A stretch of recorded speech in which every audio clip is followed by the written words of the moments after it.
Ambassador John Carter looked out the window of his shuttle. As it moved toward Haven 7 space station, the massive structure floated in the darkness between stars, its lights glowing like a small city. This was neutral space, a place where different species could meet safely. Carter had been to many such meetings before, but this one felt different. The stakes were higher than ever. "Sir, we will dock in 15 minutes, said Lieutenant Commander Lisa Brooks, his aide.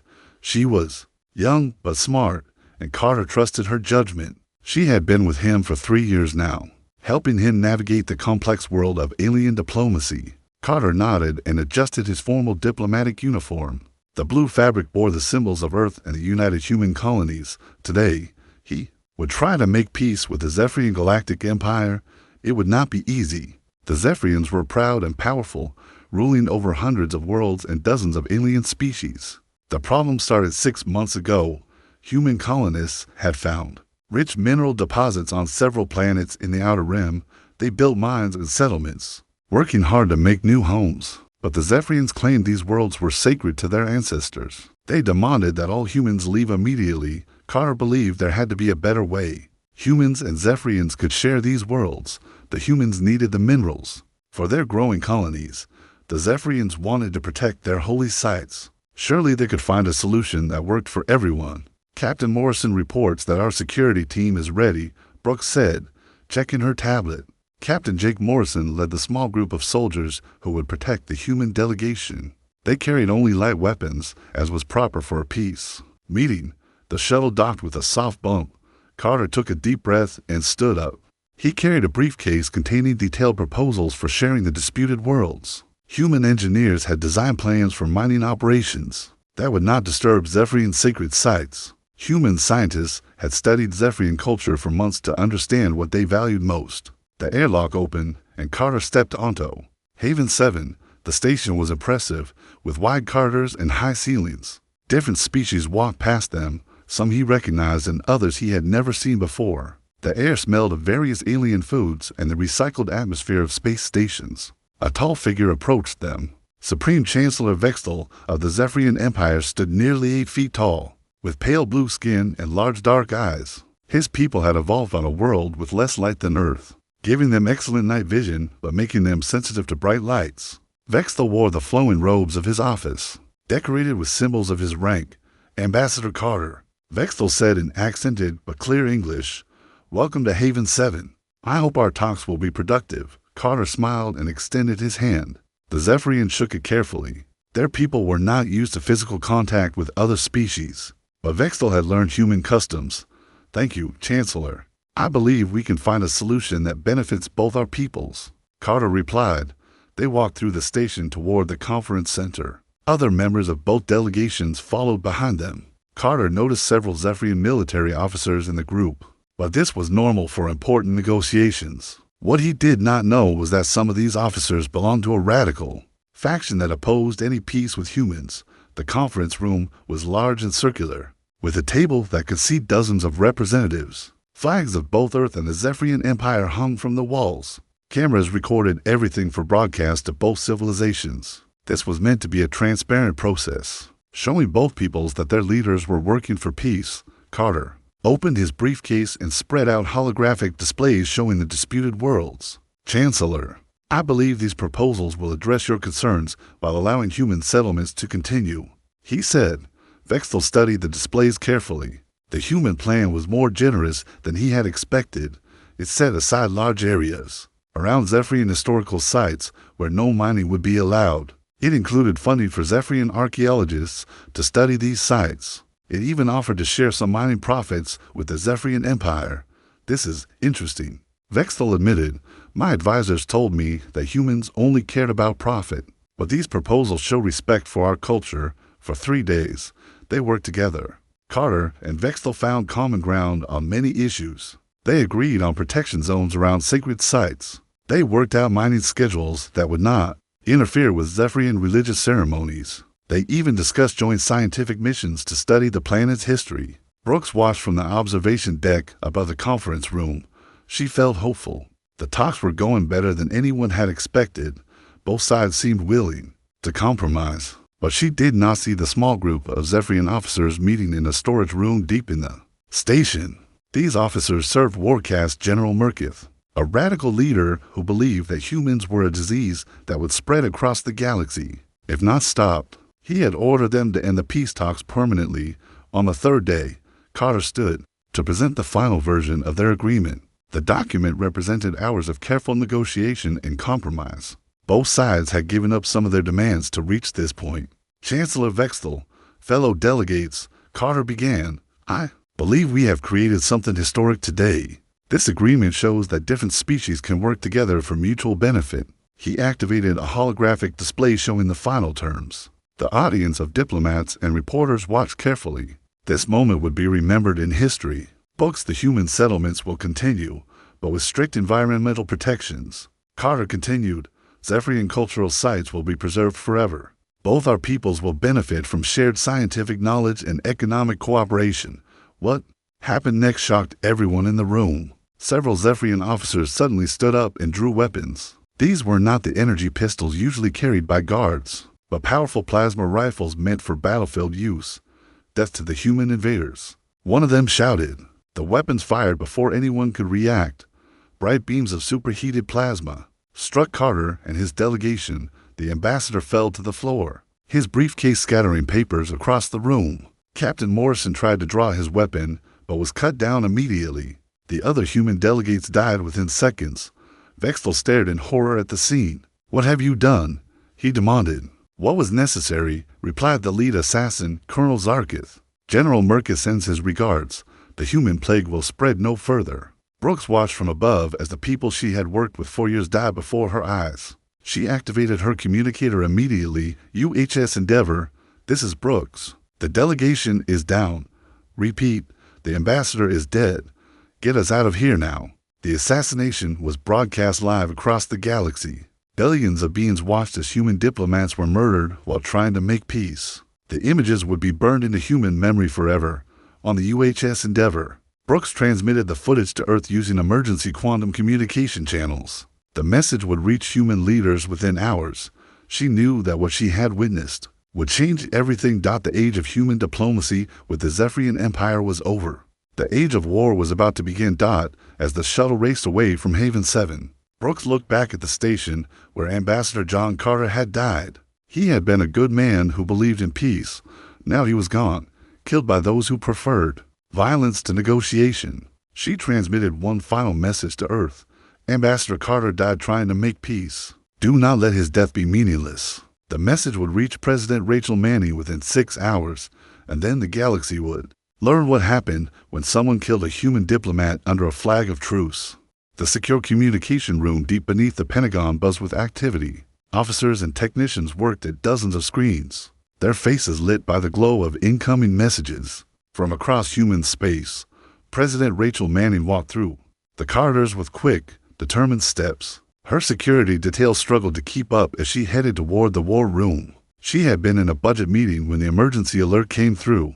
The message was simple, but devastating. Ambassador Carter was dead, killed by Zephyrian forces during peace negotiations. The president had immediately ordered all senior staff to meet in the most secure room in the building. The war room doors opened with a heavy thud. Inside, a massive table dominated the center of the space. Holographic displays showed star maps, fleet positions, and communication networks spanning hundreds of light years.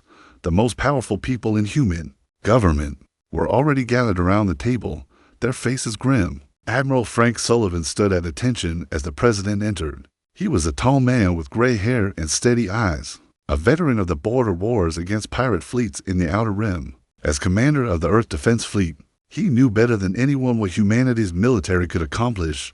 Madam President, Admiral Sullivan said, we have confirmed reports from Lieutenant Commander Brooks aboard the UHS Endeavor. Ambassador Carter and his entire delegation were murdered during the peace talks. President Manning took her seat at the head of the table. Around her sat the most important leaders in human space. Secretary of Defense Maria Rodriguez had been a general before entering politics. Secretary of State Kevin Hughes looked pale and shaken by the news of his colleague's death.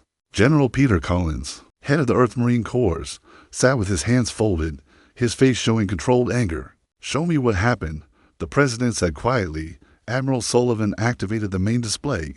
The room fell silent as they watched the footage transmitted by Brooks. They saw Ambassador Carter presenting the final peace proposal. They saw him extending his hand in friendship. Then they saw the Zephyrian assassins draw their weapons and cut down the human delegation in cold blood. The room remained quiet for several long moments after the recording ended. President Manning stared at the frozen image of Carter falling to the floor. His papers scattered around him like fallen leaves. "How many people saw this broadcast?" she asked. "The assassination was transmitted live across the galaxy, Admiral," Sullivan replied. "Billions of beings witnessed the murder of our diplomatic team." Secretary Rodriguez leaned forward. "Madam President, this was not a random act of violence. Our intelligence sources indicate this was planned by Warcast General Merkith, a radical faction leader within the Zephyrian military." General Collins spoke for the first time since the president entered the room. His voice was steady, but carried an edge of steel. "Madam President, we cannot let this stand. They murdered our people under a flag of truce. This violates every rule of civilized conduct." Secretary Hughes, still looking shaken, tried to offer alternatives. "Perhaps we can work through the Galactic Council." Supreme Chancellor Vextel seemed genuinely surprised by the attack. "There might be moderate voices within the Empire who will condemn this action." "Kevin," President Manning said gently, "they broadcast the murder of our ambassador to the entire galaxy. This was not an accident or a misunderstanding. This was a message." Admiral Sullivan brought up new intelligence reports on the main display. "Madam President, our sources have uncovered something disturbing. The Zephyrian Empire has been secretly building a massive fleet in the Andromeda sector. They have over 300 new warships hidden in that region." The president studied the star charts showing Zephyrian fleet positions. Red dots marked enemy ships throughout their territory. They were planning this all along. "The peace talks were just a cover." "Yes, ma'am," General Collins confirmed. "While Ambassador Carter was trying to negotiate, they were preparing for war. The assassination was meant to provoke us into making the first move, giving them an excuse to attack our colonies." President Manning stood and walked to the large window overlooking the city. Washington stretched out below her. Millions of people going about their daily lives. Most of them did not yet know that their nation was on the brink of the largest war in human history. "Tell me about their capabilities," she said without turning around. Admiral Sullivan activated tactical displays. "The Zephyrian Empire controls over 400 star systems. They have approximately 2,000 warships of various classes. Their technology is roughly equal to ours, though they favor energy weapons while we prefer kinetic systems." "What about their allies?" the president asked. "They control 12 client species." General Collins replied, "Most are forced vassals, rather than willing partners. Our analysts believe some might switch sides if they see an opportunity." Rodriguez pulled up production reports. "Our current fleet strength is 300 ships. We have the industrial capacity to build more, but it will take time. The good news is that our shipyards are more efficient than theirs." President Manning returned to her seat. She looked at each person around the table, measuring their resolve. These people would help her make decisions that would affect billions of lives across the galaxy. "Options?" she asked simply. Secretary Hughes spoke first. "We could demand justice through diplomatic channels, call for an investigation, seek reparations, isolate them politically. They just murdered our diplomat on live television," General Collins said bluntly. "Diplomacy failed the moment they pulled those triggers." Admiral Sullivan brought up fleet deployment charts. "We could mobilize our forces and strike their forward bases. Hit them fast before they can fully deploy their hidden fleet." "What would a full war look like?" President Manning asked. The room fell quiet again. Finally, Admiral Sullivan answered, "Massive. It would involve every human world and colony. We would need to mobilize millions of soldiers and thousands of ships. It would reshape the balance of power in this galaxy." President Manning closed her eyes and thought about Ambassador Carter. He had been a good man who believed in peace. He had worked for 20 years to build bridges between species. Now he was dead because he trusted in the better nature of others. "They want a war," she said finally. "They planned this assassination to provoke us. They expect us to react emotionally and make mistakes." She stood and walked to a secure terminal. Her fingers moved over the keys, entering authorization codes that would give her access to humanity's most powerful weapons and defenses. But they made one critical error in their planning. She continued, "They assumed we would fight like every other species they have conquered. They assumed we would be predictable. President Manning activated the emergency broadcast system. Her image would appear on screens across human space within minutes. Hundreds of worlds would hear her words simultaneously. My fellow humans, she began, looking directly into the camera. Today, Ambassador John Carter was murdered while conducting peace negotiations with the Zephyrian Empire. He died trying to prevent a war that our enemies had already decided to fight. She paused, letting the weight of her words sink in across the colonies. The Zephyrian Empire has declared war on humanity through this act of treachery. They believe they can intimidate us into abandoning our rightful place among the stars. They believe we will submit to their demands out of fear. The president's voice grew stronger, carrying the determination that had made her a leader. They are wrong. Humanity does not bow to tyrants. We do not abandon our people to murderers. We do not forget those who die in our service. She signed the authorization codes with steady hands. Therefore, I am signing the War Powers Act. Every resource of human civilization will be mobilized for one purpose: total victory over the Zephyrian Empire. We will not stop until justice is served and the galaxy knows that murdering human diplomats carries a price too high for any empire to pay. The broadcast ended. While its effects would be felt across the galaxy, humanity was gone to war. The sound of hammering echoed through the Armstrong shipyards above Luna. Workers moved like ants across the massive construction platforms, building ships that would carry humanity to war. Where luxury cruise ships and cargo freighters once took shape, now sleek warships grew from metal frameworks into instruments of destruction. Supervisor Carl Mason watched from the observation deck as his crews worked around the clock. The shipyard had received emergency orders 3 days after President Manning's declaration of war. Every civilian contract was canceled. Every resource was redirected toward military production. The workers understood what was at stake and threw themselves into the task with determination Mason had never seen before. "How many ships can we complete this month?" asked Admiral Sullivan, who had arrived that morning to inspect the facilities. 24 of the new Zeus-class battleships, Mason replied, checking his tablet. Plus 48 destroyers and 72 fighters.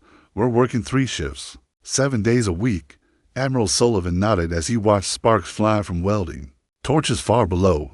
Each ship represented months of work compressed into weeks through sheer human determination. The Zeus-class battleships were impressive vessels, designed specifically to fight Zephyrian warships. They carried the most advanced weapons humanity could produce. "What about the other shipyards?" Sullivan asked. "Mars shipyards are producing the same numbers. The Europa facility is specializing in support ships and carriers. Even the smaller yards at Titan and Ceres are building patrol craft and supply vessels." Mason explained how similar scenes played out across human space.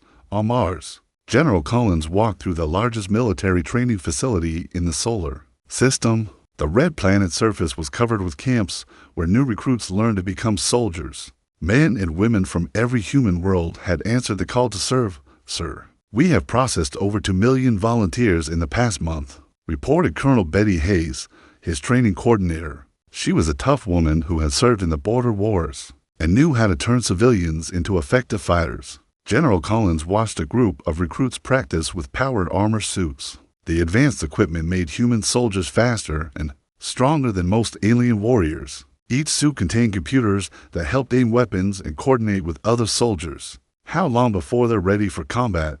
Collins asked. "Basic training takes 12 weeks normally," Hayes replied. "We've compressed it to 8 weeks for emergency deployment.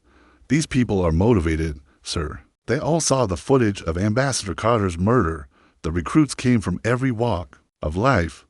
Factory workers stood next to college professors. Farmers trained alongside computer programmers. All of them shared the same goal: make the Zephyrians pay for what they had done. On Ceres Station, Director Sam Watson coordinated the largest intelligence operation in human history. His agents worked to map Zephyrian fleet movements and identify potential weaknesses in enemy defenses. The information they gathered would save thousands of human lives. "What do we know about their hidden fleet?" Watson asked his senior analyst, Captain Lisa Park. "The Andromeda Sector fleet has approximately 300 ships," Park reported, displaying holographic star charts. "They're positioned to strike at our colonies in the Kepler and Wolf systems. Our sources indicate they plan to attack within 6 months. Watson studied the enemy positions. The Zephyrians had chosen their hiding places well. using asteroid fields and nebulae to conceal their ships from human scouts. But human intelligence networks had contacts throughout the galaxy, including some within the Zephyrian Empire itself. What about their client species? Watson asked. Mixed signals, Park admitted. Some are fully committed to the Empire. Others seem reluctant to fight humans. The Corthic delegation actually sent us a secret message expressing interest in neutrality. This was valuable information. If humanity could convince some of the Empire's vassals to abandon their masters, it would significantly reduce Zephyrian military strength. Back on Earth, the transformation of human society continued at an incredible pace. Helen Parker, CEO of Titan Defense Industries, supervised the conversion of her civilian factories to military production. Assembly lines that once built household robots now produce plasma rifles and powered armor. We need to increase production by another 20%. Parker told her plant managers during their daily meeting. Our soldiers need the best equipment we can give them. The factory floors buzzed with activity. Workers who had made consumer goods now crafted instruments of war. They understood that their brothers and sisters would carry these weapons into battle against an enemy that showed no mercy to diplomats. Dr. Alan Foster worked in his laboratory on Mars, surrounded by holographic displays showing weapon designs. The breakthrough had come to him 3 weeks after the war declaration. Human quantum torpedo technology could be improved to penetrate Zephyrian energy shields. Run the simulation again, he told his assistant, Dr. Nancy Price. The holographic display showed a human torpedo striking a Zephyrian battleship. The weapon's quantum field disrupted the alien shields, allowing the explosive warhead to reach the hull. In the simulation, the enemy ship was destroyed in seconds. It works, Price said excitedly. The quantum disruption field completely bypasses their defensive systems. Foster smiled for the first time in weeks. This weapon could change the balance of power in the coming war. He immediately sent the plans to Admiral Sullivan and the weapons manufacturing centers. The human fleet grew larger every day. Ships that had been in storage were refitted with new weapons and shields. Retired vessels were brought back into service. The merchant marine was converted to military use, providing transport and supply ships for the war effort. Captain Roy Bennett stood on the bridge of the UHS John Carter, the newest and most powerful battleship in the human fleet. The ship was named to honor the murdered ambassador, carrying his memory into battle against those who had killed him. Weapons systems check complete, reported his tactical officer, Lieutenant Dan Stone. Shield generators at full power, added Engineer Commander Jane White. Bennett nodded as he looked at the tactical displays. His ship carried enough firepower to destroy a small city, but it was designed for one purpose: fighting Zephyrian warships. The John Carter would lead humanity's first major assault against the Empire. The mobilization extended beyond military hardware. Universities redirected their research toward military applications. Medical facilities prepared to treat war casualties. Communications networks were upgraded to handle the massive coordination required for galactic warfare. President Manning toured the facilities regularly, visiting factories and training camps to maintain morale. She spoke to workers and soldiers, reminding them why they fought. The murder of Ambassador Carter had united humanity in a way that peacetime never could. We are not just building weapons and training soldiers, she told a group of factory workers. On Europa, we are showing the galaxy that humanity will not be intimidated by those who choose violence over diplomacy.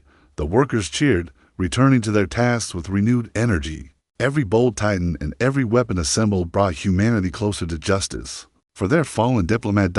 As the months passed, human space transformed into a vast military machine. Cargo ships carried supplies between worlds.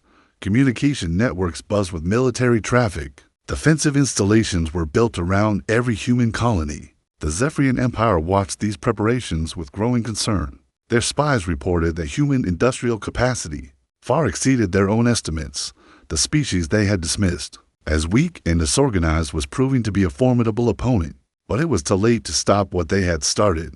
The assassination of Ambassador Carter had awakened something in humanity that would not sleep until justice was served. The galaxy would soon learn what happened when humans went to war with purpose and unity. Admiral Sullivan stood in the command center on Ceres Station, watching displays that showed the positions of over 1,000 human warships. The largest fleet in human history was nearly ready for combat. Soon, They would carry the fight to the enemy and make them pay for their crimes. Against diplomacy and peace.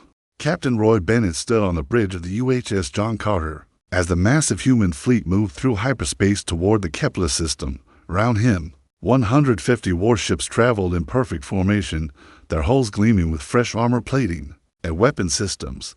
This was humanity's first major offensive against the Zephyrian Empire, and Bennett knew that billions of people across human space were watching. Hyperspace exit in 30 minutes, Captain, reported Navigation Officer Lieutenant Sarah Kim. Her fingers moved across the control panel, making final adjustments to their course. The fleet had been traveling for 6 days, covering the vast distance between human space and the target system. Bennett nodded as he studied the tactical displays. Intelligence reports showed that the Kepler system contained a major Zephyrian supply depot and fleet base. If they could capture or destroy it, the Empire would lose a critical staging area for attacks on human colonies. More importantly, it would send a message that humanity was ready to take the fight to the enemy. Signal from Admiral Sullivan, announced Communications Officer Commander Mark Lopez. All ships are to maintain radio silence until we engage the enemy. The John Carter was one of 12 Zeus-class battleships in the fleet, the most powerful warships humanity had ever built. Each ship carried enough firepower to destroy a small moon, but their real strength lay in the advanced quantum torpedoes developed by Dr. Foster. These weapons could penetrate Zephyrian shields, giving human forces a decisive advantage. Lieutenant Commander Dan Stone, the ship's tactical officer, monitored the weapon systems. All quantum torpedo tubes loaded and ready, Captain. Plasma cannons charged to full power, shield generators operating at maximum efficiency. Bennett felt the familiar tension that came before battle. He had fought pirates in the Outer Rim, but this was different. This was war against the Galactic Empire that had murdered human diplomats under a flag of truce. The crew of the John Carter, like every human in the fleet, was fighting for justice and the memory of Ambassador Carter. Hyperspace exit in 5 minutes, Kim announced. All ships report ready for combat. The fleet dropped out of hyperspace at the edge of the Kepler system immediately. Sensor rays began scanning for enemy vessels. What they found was more than they had expected. Captain, I'm reading 4 to 7 Zephyrian warships in the system, Stone reported. They're arranged in defensive formations around the supply depot on Kepler 442b. Admiral Sullivan's voice came over the communication system from his flagship, the UHS Defiant. All ships, this is Admiral Sullivan. Intelligence reports were accurate. We have a significant Zephyrian force defending this system. Execute Battle Plan Alpha. The human fleet began to move in a pattern that would have confused other species. Instead of advancing in rigid formations like most galactic powers, the ships spread out in seemingly random groups. This was swarm tactics, developed specifically to counter Zephyrian battle doctrine. Fleet Admiral Cole Thara commanded the Zephyrian Defense Force from her flagship, the Imperial Destroyer Vengeance. She was a veteran commander who had conquered dozens of worlds for the Empire. When her sensors detected the approaching human fleet, she smiled with confidence. Humans fight like the other species we have defeated, she told her bridge crew. They will advance in predictable formations, and we will destroy them systematically. But as the human ships approached, Cole Thara's confidence began to fade. The enemy fleet was not behaving as expected. Instead of maintaining neat battle lines, human ships darted between asteroids and used the system's gas giant as cover. Smaller vessels moved independently, while the larger battleships provided covering fire. What are they doing? Demanded Cole Thara's tactical officer, Commander Velkin. I do not know, the Admiral admitted. This is not how civilized species conduct space warfare. The first engagement began when a group of human destroyers emerged from behind an asteroid field and launched a coordinated attack on a Zephyrian. CRUISER? The quantum torpedoes struck the enemy's ship's shields and passed through them as if they were not there. The Zephyrian vessel exploded in a brilliant flash of light. Impossible, Cole Thara shouted. Their weapons cannot penetrate our shields, but the evidence was clear on her tactical displays. Human weapons were somehow bypassing Zephyrian defensive systems. The technology that had protected Empire ships for centuries was useless against these new quantum torpedoes. Captain Bennett watched as the John Carter's weapons found their targets. Direct hit on enemy battleship. Stone reported. Their shields are down. Hull breach detected. The Zephyrian ship tried to return fire, but human vessels were fast and maneuverable. They struck quickly and then disappeared behind cover before the enemy could respond effectively. This was not the kind of honorable battle that Zephyrian commanders were trained to fight. Admiral Cole Thara is trying to regroup her forces, reported Intelligence Officer Lieutenant Amy Chen, who was monitoring enemy communications. She's ordering her ships to form a defensive sphere around the supply depot. Admiral Sullivan's voice came over the communication system again. All battleships, target the enemy flagship. Destroyers and frigates, continue hit-and-run attacks on their support vessels. The 12 Zeus-class battleships concentrated their fire on the Vengeance. Dozens of quantum torpedoes struck the massive Zephyrian vessel, overwhelming its shields and tearing through its armor. Cole Thara's flagship, one of the most powerful ships in the Empire, was destroyed within minutes. The destruction of their flagship demoralized the Zephyrian forces. Several ships tried to retreat, but human vessels were faster and cut off their escape routes. The battle that was supposed to be an easy victory for the Empire became a disaster. Enemy forces are surrendering, Chen reported. We're receiving transmission from the remaining Zephyrian ships requesting terms. Bennett felt a mixture of satisfaction and sadness. The victory was complete, but it had come at a cost. 3 human ships had been destroyed, and over 800 soldiers had died in the fighting. Still, they had proven that the Empire was not invincible. While the space battle raged above, another conflict was taking place on the surface of Kepler for 2B. Colonel Tim Nash led 5,000 human Marines in an assault on the Zephyrian supply depot. The enemy had fortified the base with energy barriers and automated defense systems, but human soldiers were prepared for the challenge. Alpha Company, advance on the main gate. Nash ordered over his communication system. Bravo Company, circle around to the east entrance. Charlie Company, provide covering fire. The Marines wore powered armor that made them faster and stronger than unarmored Zephyrian soldiers. Their plasma rifles could punch through enemy cover, while their energy shields protected them from return fire. Most importantly, they had trained extensively for this type of assault. Sergeant Mike Torres led his squad through the facility's outer defenses. The Zephyrians had built their base like a fortress, with high walls and defensive positions, but human engineers had studied the construction and identified weak points. Demolition charges set, Torres reported, ready to breach the wall. The explosion opened a gap in the enemy fortifications. Human Marines poured through the opening, their weapons firing at any Zephyrian soldier who tried to resist. The aliens fought bravely, but they were outnumbered and outgunned. Depot secured. Nash reported to Admiral Sullivan, "We have captured significant supplies and equipment. Enemy casualties are heavy, but they fought with honor." The victory at Kepler sent shockwaves through the Zephyrian Empire. For the first time in their history, they had been decisively defeated by another species. The humans had not only won the battle, but had done so using tactics that the Empire did not understand. News of the victory spread quickly through human space. People celebrated in the streets, knowing that their military had struck the first blow for justice. The name of Ambassador Carter was chanted at victory rallies, his memory honored by the success of the fleet that bore his name. But military leaders knew that this was only the beginning. The Kepler system was just one target among hundreds.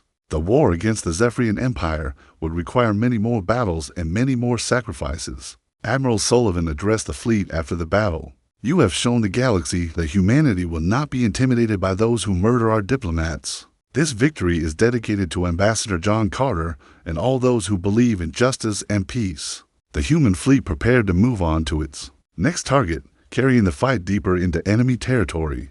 The war spread across the galaxy like fire through dry grass. 6 months after the victory at Kepler, Admiral Sullivan commanded the largest fleet in human history. From his flagship above the contested world of Rigel Prime, below them, General Collins led ground forces in liberating human colonies that had fallen to Zephyrian attacks. During the early stages of the conflict, the Zephyrian Empire had not expected humanity to fight with such determination. Emperor Mergith, the supreme ruler who had ordered Ambassador Carter's assassination, watched from his throne world as his forces retreated from system after system. The species he had dismissed as weak colonists were proving to be the most dangerous enemy the Empire had ever faced. "Your Majesty," reported Warcast General Turkith, one of the few remaining military leaders who had not been defeated by human forces, Our client species are beginning to abandon us. The Korthik have declared neutrality. The Velter are in secret negotiations with human diplomats. Emperor Mergithes for arms gestured angrily. His people had ruled the galaxy for over 1,000 years, controlling hundreds of worlds through superior technology and military might. Now everything was falling apart because of one dead human diplomat. How many ships do we have left? The Emperor demanded. Approximately 800 warships remain under direct Imperial control. Turkith replied, but morale is low. Our commanders fear human quantum weapons and unpredictable tactics. The truth was even worse than the general admitted. Human forces had captured or destroyed over half the Zephyrian fleet in less than a year. Their new weapons could penetrate Imperial shields, while their swarm tactics confused commanders trained in traditional warfare. Worse still, human soldiers were proving superior in ground combat, using powered armor and advanced training to defeat Zephyrian troops. On Rigel Prime, Colonel Tim Nash led his Marines through the ruins of New Geneva, a human settlement that had been bombed by Zephyrian forces 3 months earlier. The attack had killed over 50,000 civilians, including many children. The images of the destruction had only strengthened human resolve to continue the war. Sir, we have enemy positions ahead, reported Sergeant Mike Torres, pointing toward a cluster of damaged buildings where Zephyrian soldiers had set up defensive positions. Nash studied the tactical display on his armor's heads-up system. The enemy had chosen their position well, with good fields of fire and solid cover, while human Marines had trained for exactly this type of urban combat. Torres, take your squad around the left flank. Williams, circle right. I'll hit them straight. On with the rest of the company, Nash ordered. The attack began with precision mortar fire that forced the Zephyrians to take cover. Then human Marines advanced from 3 directions simultaneously, their plasma rifles cutting through enemy positions. The aliens fought bravely, but they were outnumbered and outgunned, area secured. Torres reported 20 minutes later, we count 47 enemy casualties. They're asking for terms. Nash accepted the Zephyrian surrender, treating the prisoners according to human military law.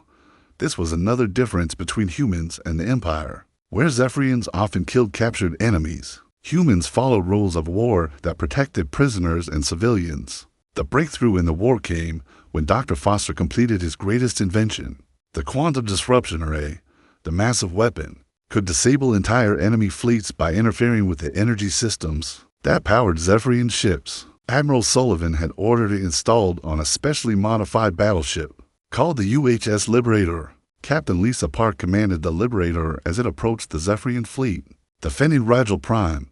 Around her, 200 human warships, prepared for what could be the decisive battle of the war. The enemy had gathered their remaining forces to make a final stand, hoping to inflict enough damage to force humans to negotiate.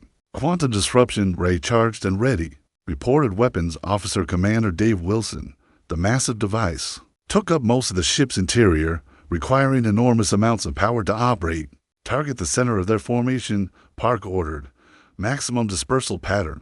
The weapon fired, sending invisible quantum waves across space toward the Zephyrian fleet. For a moment, nothing seemed to happen. Then, one by one, enemy ships began to lose power. Their shields failed, their weapons went offline, and their engines shut down. Within minutes, the entire Zephyrian fleet was helpless. All enemy vessels are disabled. Wilson reported with amazement. The array worked perfectly. Admiral Sullivan's voice came over the communication system. Outstanding work, Captain Park. All ships, move in and secure the disabled vessels. Offer terms of surrender to any commander who wants to discuss them. The Battle of Rigel Prime marked the end of organized Zephyrian resistance. News of the defeat spread quickly through the Empire, causing the remaining client species to abandon their imperial masters. The Korthik formally allied with humanity, bringing 50 ships to the human fleet. The Velter signed a neutrality agreement that effectively removed them from the war. President Manning toured the liberated colonies, meeting with survivors and promising that humanity would never again allow such attacks on innocent civilians. At New Geneva, she spoke to a crowd of refugees who had lost everything to Zephyrian bombing. We fight not for conquest, but for justice, she told them. Every world freed from imperial control brings us closer to ensuring that no other species will suffer as you have suffered. The final phase of the war began when human forces entered the core systems of the Zephyrian Empire. Admiral Sullivan led a fleet of over 1,000 ships toward Zephyr Prime, the Imperial homeworld. The plan was not to destroy the planet, but to force the Empire's surrender and bring its leaders to justice. Emperor Mergith watched from his palace as human ships entered orbit around his capital. World, the same beings whose diplomat he had ordered killed now held the fate of his entire species in their hands. He had expected them to bombard the planet from orbit, as his own forces would have done. Instead, they sent a communication. "This is Admiral Frank Sullivan of the United Human Defense Fleet." The message began, "We offer the Zephyrian Empire terms for surrender. Your military forces will be disbanded. Your client's species will be freed. Your leaders will face trial for war crimes, including the murder of Ambassador John Carter." The Emperor's advisors urged him to fight to the death rather than face human justice. But Mergith was a practical ruler who understood when a war was lost, his empire was broken, his fleets destroyed, and his people faced starvation if the fighting continued. "We accept your terms," he transmitted back to the human fleet. President Manning arrived on Zephyr Prime 3 days later, accompanied by representatives from the freed client species and the Galactic Council. The formal surrender ceremony took place in the same chamber where Emperor Mergith had ordered Ambassador Carter's assassination. This war began with a violation of diplomatic immunity, President Manning said as she addressed the assembled delegates. "It ends with the establishment of a new order based on mutual respect and justice." The peace treaty was more generous than anyone expected. Humanity did not seek to rule the former empire, but to ensure it could never again threaten peaceful species. War criminals would face trial, but ordinary Zephyrian citizens would be free to rebuild their society. Admiral Sullivan stood in the observation deck of the UHS John Carter as the human fleet prepared to return home. Around him, former enemy worlds were already requesting trade agreements and diplomatic relations with humanity. The species that had been forced vassals of the Empire were free to determine their own futures. "C.R." reported Captain Bennett. "We're receiving messages from across the galaxy. Over 50 species want to establish formal relations with humanity." Sullivan nodded as he watched the stars. The war had cost humanity dearly. Over 100,000 soldiers had died, and dozens of ships had been lost. But their sacrifice had created something unprecedented. A galaxy where no empire could murder diplomats without facing consequences. The name of Ambassador John Carter would be remembered not as a victim, but as the man whose death sparked humanity's rise as a guardian of galactic justice. His legacy lived on in every freed world and every species that now lived, without fear of imperial tyranny.